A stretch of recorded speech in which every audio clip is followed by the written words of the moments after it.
to Kickstart Your Quit. The goal for tonight's presentation is to help you leave nicotine behind for good. My name is Liz, and I'm a community health worker here at Summit Pacific Medical Center, and this is... Hi, I'm Kevin Kickstart. I'm blessed to serve as our Senior Medical Director of Population Health for Summit Pacific, and my clinical specialty is physical medicine and rehabilitation. I'm going to turn it back over to Liz. Next slide. So we just did our introductions. The goals for this presentation are to talk about how to most successfully prepare to quit smoking. Now, it sounds easy. How do you quit smoking? You just don't smoke. Doesn't really work like that. I was a smoker for probably 30 years, put down probably a pack a day. What finally worked for me after many attempts was addressing all the sides of the addiction triangle, which we will talk about later. We'll talk about the 4 laws of habit formation and how to flip those to try to break a habit. And we'll start developing our personal strategies for quitting. So we can probably think of a bunch of benefits of quitting. Some are really obvious, some are not. There are health benefits. You'll breathe easier almost immediately. You might start to feel more energy after just a few days of giving up smoking. Long term, you'll have less risk of cancer, not just lung cancer, but esophageal cancer, stomach cancer, less risk of heart disease, less risk of stroke. You'll experience financial benefits. I think a pack, I just Googled it, a pack of Camels is running about $12 a pack right now, so that's your rent. You could buy a Camel for that. Right? Aesthetic benefits, your teeth might be less yellow. You'll have a better smelling car if you smoke in the car, better smelling house. Your nails will look better, your skin sometimes will look better, though that hasn't worked for me. Safety, there's a lot of safety risks involved in smoking. People that smoke are more likely to have a house fire. Speaking from personal experience, if you smoke, you're very likely to at some point drop a lit cigarette in your lap while driving, which is bad. Next slide.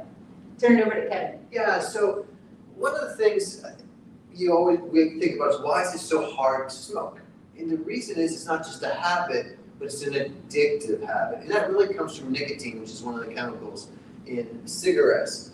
And so we know that it's difficult to do, and so it really works on what's called the addiction triangle. And if you think about it, nicotine isn't just a habit, we get what's called a physical dependence. And so that's, if you ever tried to smoke, you feel bad about it. You feel edgy, you feel anxious because your body's not getting that nicotine, which has become dependent on.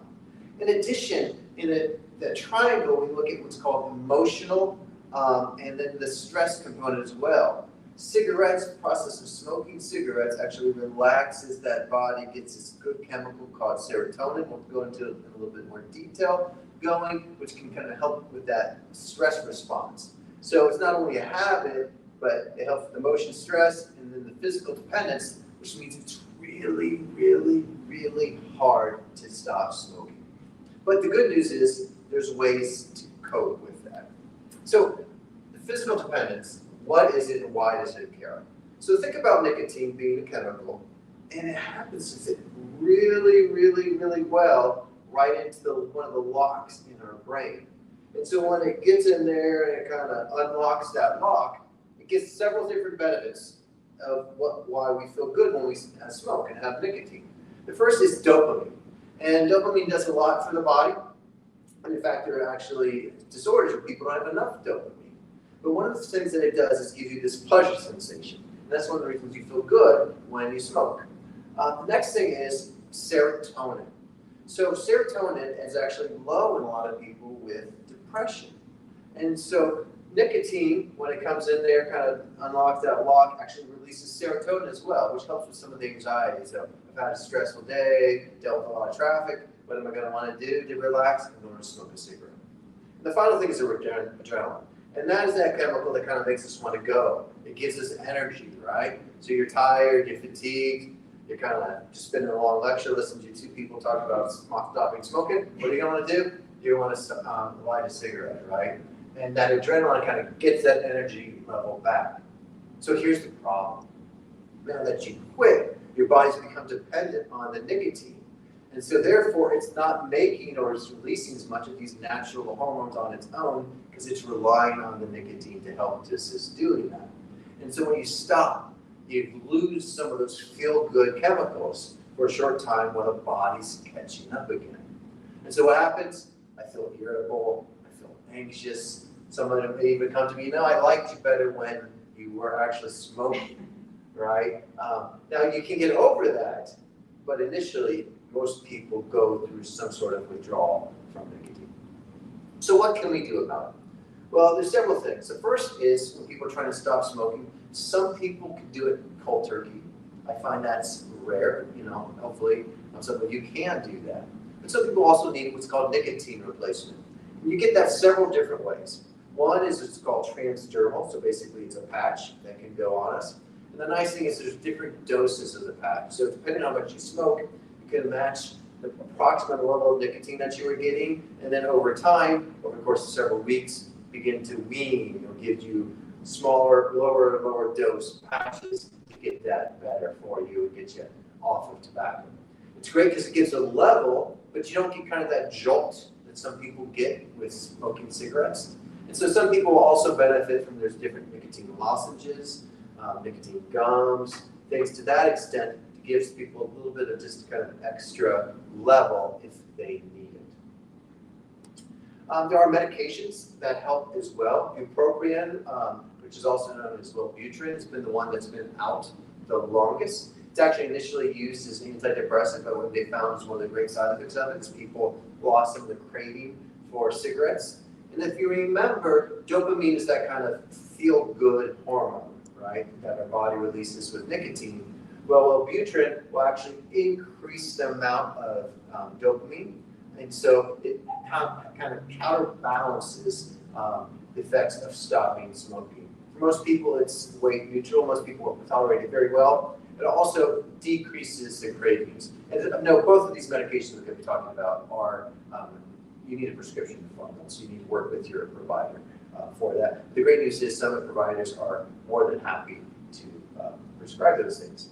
The next is called Chantix. It really works on that kind of craving center of the brain. And it works really by fitting into that lock as well, so kind of helping those chemicals continue to be released into the body.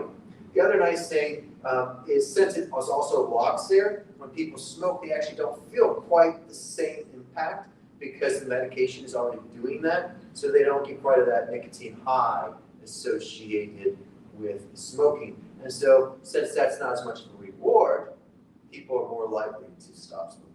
So both of these are available, but you need a prescription to get those. So Liz, I'm going to turn it over to you to talk about a little bit about emotion and stress. So that brings us, yes, to our other side of the addictions triangle. We had the physical stuff that Dr. Kickstart was talking about. Emotions and stress form another horrible side of the addiction triangle. Like Dr. Kickstart mentioned, nicotine soothes some of our hard to deal with emotions like anxiety and depression through dopamine and serotonin. But besides for that physical aspect, there's a lot of elements to the ritual of smoking that relieves stress. So you have a fight with your mom, you run outside, you light up a cigarette, you're at peace. You're having a rough day at work. You always see those smokers, this is probably more true back in the day, taking those nice cigarette breaks every hour on the hour, and all the non-smokers got jealous because it helped us to deal with our day. So one of the challenges to quitting smoking is you're still living in the same world, same job, same mom, same annoying whatever, but now you are deprived of one of your main tools of coping with that, which are cigarettes. So we have to change how we respond to things, find coping tools, and even avoid some of our triggers if possible. Triggers, I keep saying, not the horse, my favorite trigger. They're the people, places, and things that make us mindlessly reach for a smoke or for our vape or chew or whatever we're doing. So a physical craving for nicotine speaks for itself, very powerful trigger. But there's other things like the ritual, like every time I get off work, I get in the car, I light up a smoke. Every time I finish a meal, I light up a smoke. Some triggers are purely emotional, like that stressful day or an argument with a friend. So one thing when you're making your plan to quit smoking, think about all those times of day and triggers that get you to light up and come with come up with an alternate plan, like a meal, a really nice one, weather permitting, could be to take a walk after. Getting in your car, have a piece of gum instead. So one thing, and there are healthier ways or non-healthy ways to deal with our triggers. Cigarettes, not such a good one. My habit now, hard candy, not the best. But I also do other things like breathing exercises or going for a walk. No, that's neat. So I'm really glad that you kind of started this talking about this process, because if you think about habits, habits are things that are kind of internal to us, because our life, there's tons of choices. So mentally, we try to make things as easy as possible, and that's why we have habits. For instance, I'm a physician, and so I have to clean my hands regularly. And it's so interesting because now if I leave a patient exam room and I don't do the proper hand hygiene, I actually will feel it in my hands because that habit is so ingrained, or maybe I'm just weird, or maybe it's both. Exactly. So the issue is many people use nicotine products. They basically automatically light up because it's a habit. And so you get this like, okay, when I leave work, I'm going to smoke. Or when I wake up in the morning, I'm going to smoke. Or after dinner, I'm going to smoke.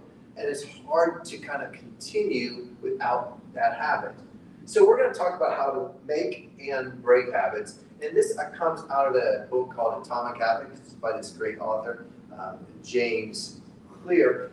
And we're going to talk about cues, cravings, response, and reward. So a cue may be, let's say, every day after dinner, I smoke a cigarette. And so after I finish eating, I have that cue, my body wants to smoke a cigarette. And it actually becomes so much that now we've gone into what's called a craving. And that's a strong desire for whatever it may be. In this case, it's to smoke a cigarette. So the response, of course, is I'm going to smoke a cigarette. And then how am I rewarded? One, I get kind of through the cycle, but then in addition, I have the nicotine, which gives me these feel-good hormones, and I actually feel physically better for it. So I might feel better, I might feel less anxious, less stressed, because I've completed the circle. So if you think about it then, how do we do it? We begin to break this cycle. And so if you've ever tried to create a habit, it's actually pretty hard. And if you have to try to break a habit, I think it's even harder, quite frankly. And so what we do is, if there's anything, and this applies to stuff that's not even about tobacco or any sort of substance, so if you want to break a habit, you have to make it as difficult as possible to do, because quite frankly, we don't like difficult. So what you can do is, let's say you make it invisible. And how do I make it invisible? I get rid of my ashtrays, I get rid of my cigarettes, and so that way I don't see them. And if I don't see them, I'm less likely to stop smoking. Now, the trouble is I can't get rid of traffic. I can't get rid of my Aunt Matilda. I don't have an Aunt Matilda. But it makes me angry every time that I go visit her that I have to smoke a cigarette. So it doesn't work completely, but it can make it easy.